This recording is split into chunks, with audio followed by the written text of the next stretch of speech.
because today will be a very interesting one. Okay? Today we're going to, as far away as you are, we're going to re-celebrate somebody I celebrated last Saturday. There's a little boy who loves sports and played ball, but he had a condition which put him into danger. And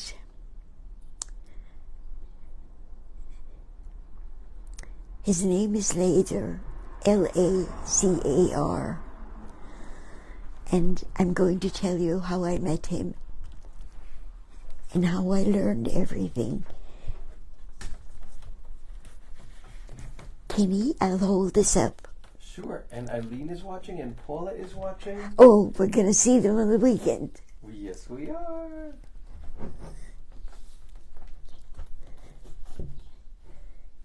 This is the little boy. And what happened to him? He collapsed and died 2 years ago. And there is going to be a story, and I want to make sure I get all the dates and facts right. So the moment the Saturday past gets into the newspapers, I'll have all the details correct. Because the local newspaper is definitely going to make an article on that. And there were so many people there taking photographs. So let me begin at the beginning, okay? Kenny, you won't be traveling because I'll be showing you everybody as we speak, okay? Beautiful. Mm-hmm. Okay. And let me know if you need help. Okay.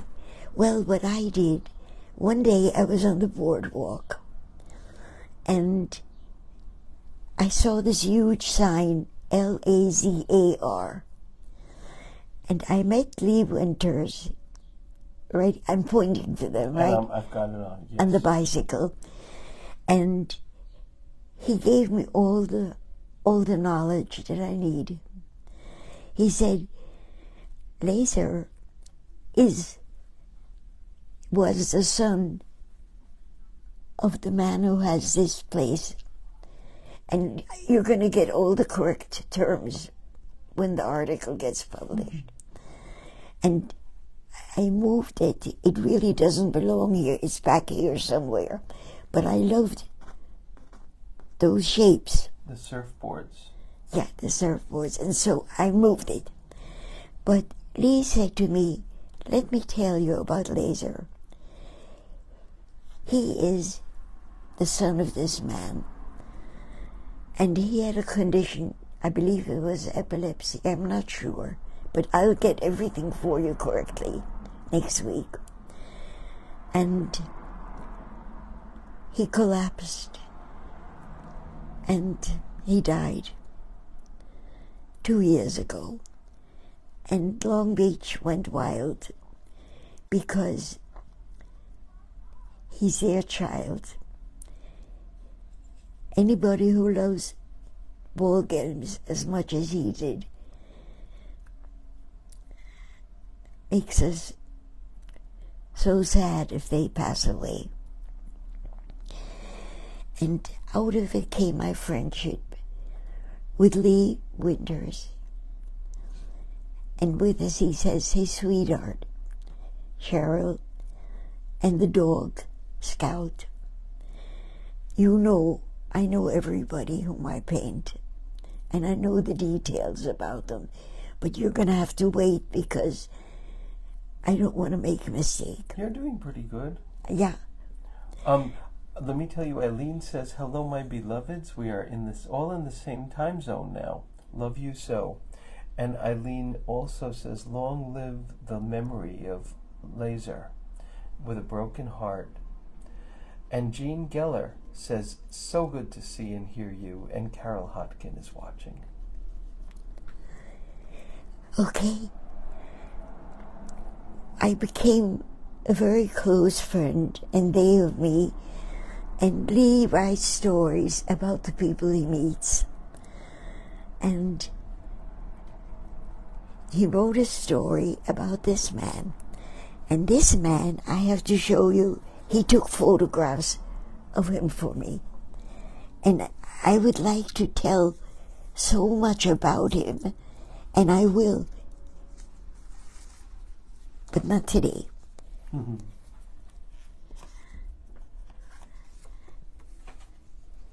But I will tell about Saturday, which in my mind he owns. Because what he did, he got people fascinated by exercise. He carries these barbells, what are they called? Dumbbells. Dumbbells. Each one says 40 pounds, and he carries two. And he has the friendliest, loveliest smile. And we became friends. And Lee took these photographs that I just showed you. And I needed him, so here he is. But as this painting is very wet, I can't give you his muscles until the paint dries a little. Mm-hmm. Okay? What he did on that day, he got the whole boardwalk involved. First of all, there was a party for Laser. It would have been his birthday. And it seemed as if all of Long Beach was out celebrating it. And I met so many people who said, "Hey, did you remember me? You painted me." And then they would give me the number of the painting. And it was like old home week. It was wonderful. My past came back to me. And I need to tell you how people really adopted and loved this little Laser. And at any rate, he had us all line up and do squats. He had lines of people. He said, "We're going to squat 22 times." 1,000 times. 1,000? It was 1,000, yes. Oh, I'm glad you're here, Kenny, because Kenny was there. He wasn't there, able to be there the whole time, but he was there enough to see this part. I think it was 1,000. Yeah. And so, lines of people squatted. And he counted 1, 2, 3, etc. And I remember it was way over 90. It was, and a few people counted more as they squatted. And it was just such a joyous day. And what happened before they started squatting? Tell that. I'm embarrassed. You want me to tell? Yeah. This whole group of people that were like all set to do these squats all chanted, "We love you, Hetty," before they started. At any rate, if any of you decide to move to Long Beach, I'll take credit, because it is the most wonderful city to be in. Okay, now let me go further.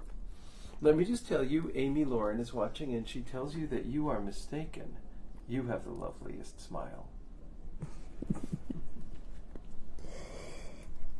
Okay, now let me tell you more about this wonderful festival. All the details that I would like to tell you are going to be of a wonderful local Herald. So when the Long Beach Herald writes about this, I'm going to see if in some way Kenny could put that. Sure. Because I want to get the names right. How many people do you know can get a whole boardwalk to do squats? Right? I was thinking the other day, you know, Kenny taught me how to tap. I don't know if you know what tapping is, but you pick certain parts of your body and tap. What it did to me, it loosened parts of my brain so that I think clearer and quite emotionally. And I suddenly realized there are answers for everything that we don't understand. Touching and thinking at the same time creates. In my case, it makes me think clearer. Kenny, what does it do to you? Because he's my inspiration. It drops the cortisol level in your brain, which makes you calmer and more relaxed and makes you think clearer and feel more resilient. But the thing that it does, the main thing, is it actually pretty dramatically drops the cortisol level, the stress hormone in your brain. It relaxes you and it helps you get in touch with your own inner wisdom. And it's not with medication.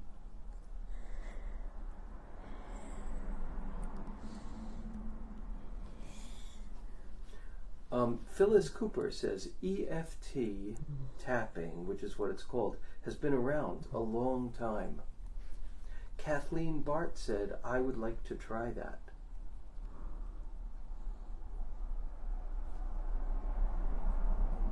So just to say something briefly about that, you can just Google the tapping solution, or someone named Dawson Church, EFT Universe.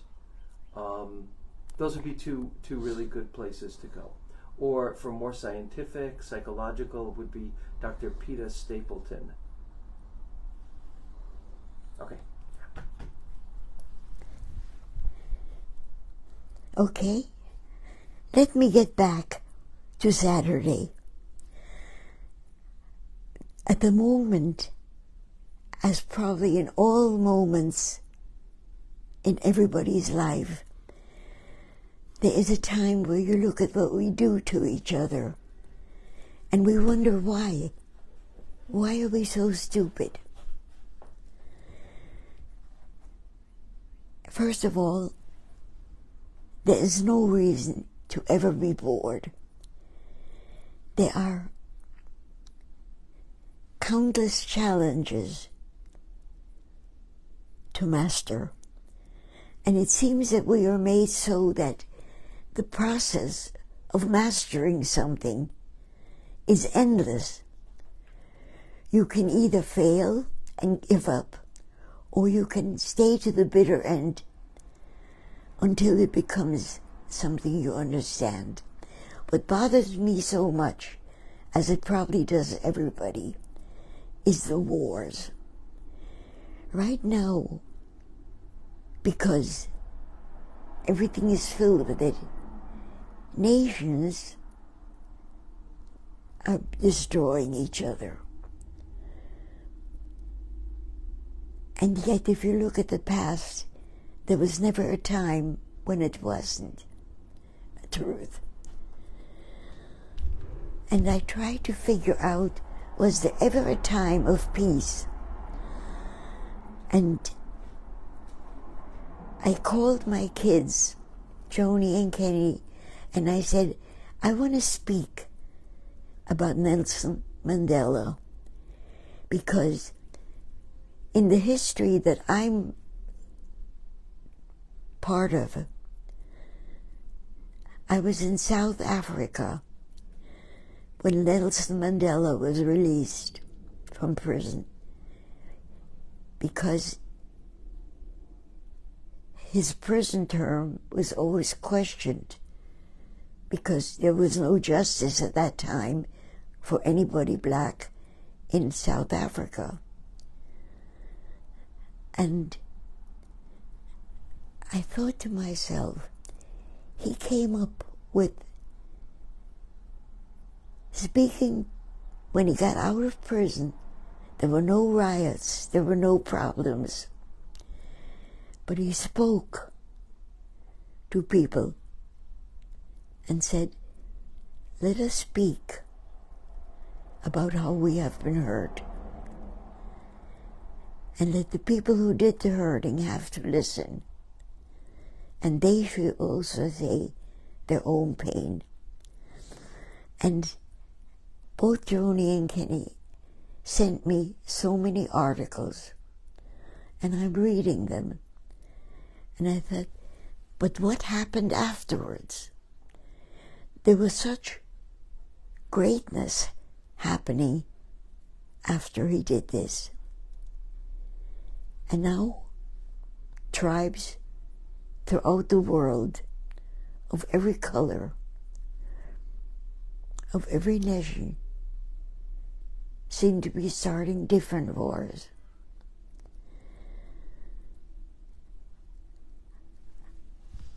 I thought when I was 8 years old that I could change the world and make people stop hating each other. It didn't work. And I realized there's a reason why I didn't die. I was right in line, Jewish, in Vienna, Austria, under Hitler time. There must be a reason why I was allowed to live. And that's when I began to paint people, because that was my only weapon, so that nobody would be afraid, because I would also have a story for each one, a story that they told.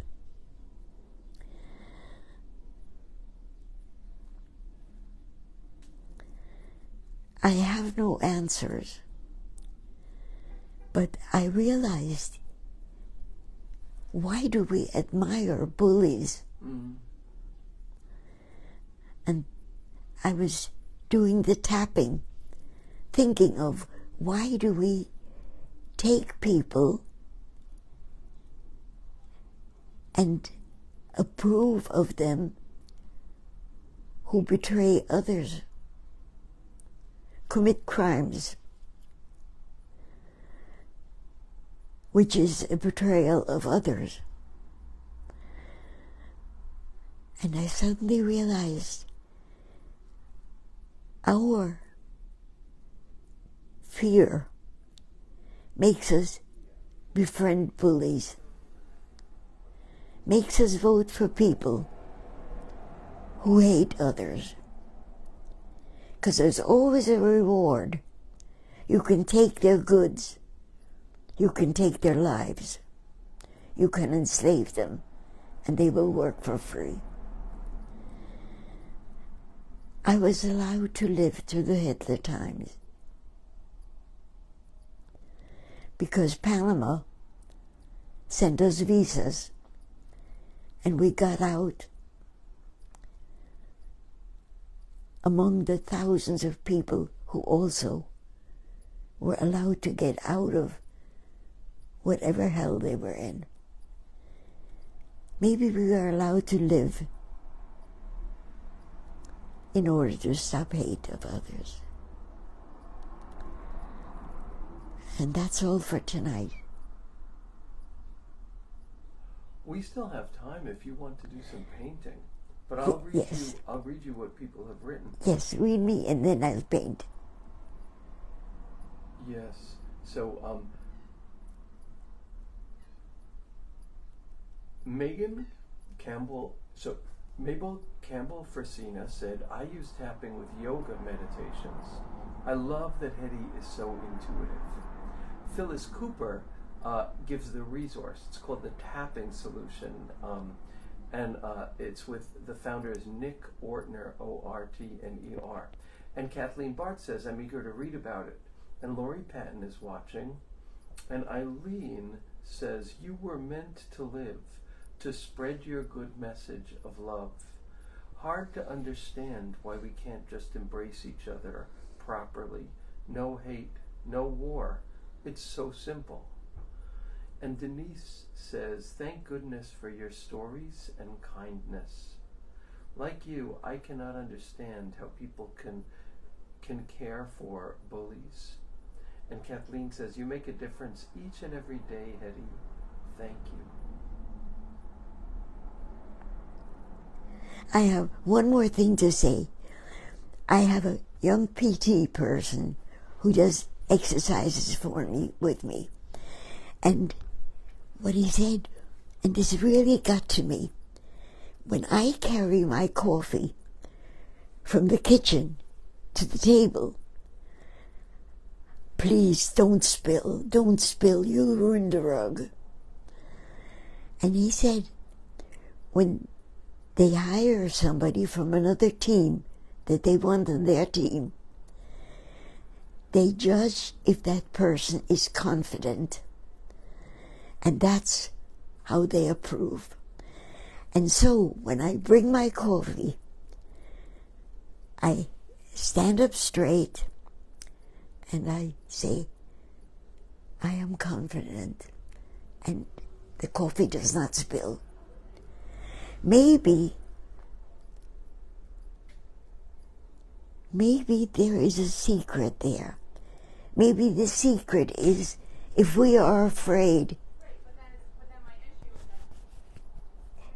My husband used to say, if you're afraid of a dog, that dog will bite you. And it's true, because it comes into the smell, into the air. Okay, let me paint. Okay, now we have our answer, Mom. Lee gave us the answer. Alex did 999 squats. Oh, I love him. Lazar's number in Little League was the number 9.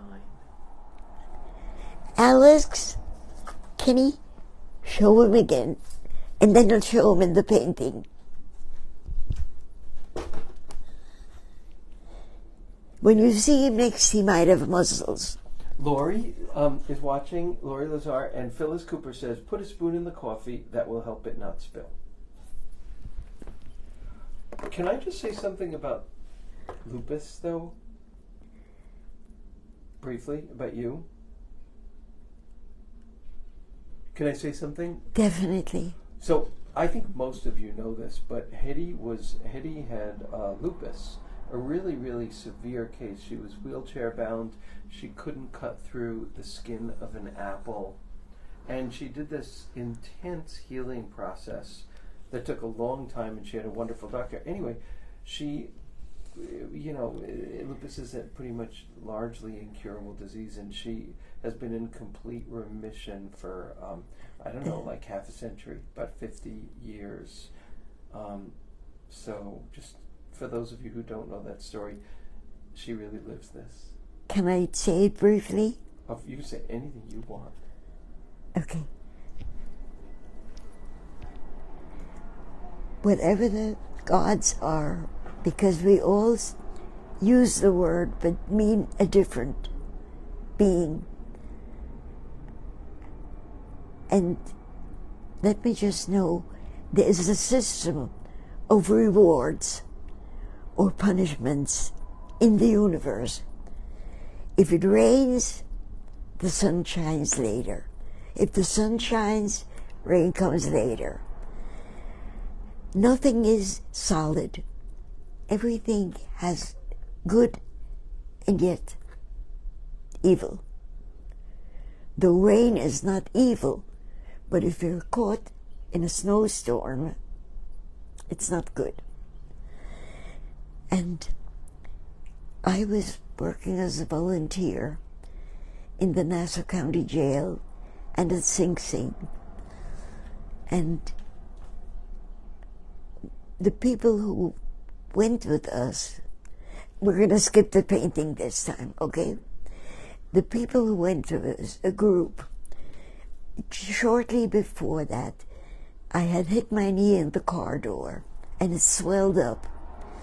And the doctor gave me medication, and the moment the medication ended, it swelled up again, and I was literally crippled.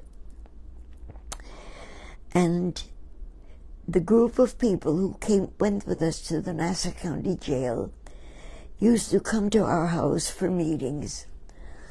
And they came to the meeting one night, and one of the men said, "Hetty, whatever happened to your knee?"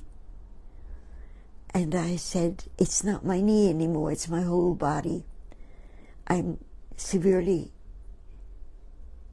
crippled now. I'm in a wheelchair for that reason."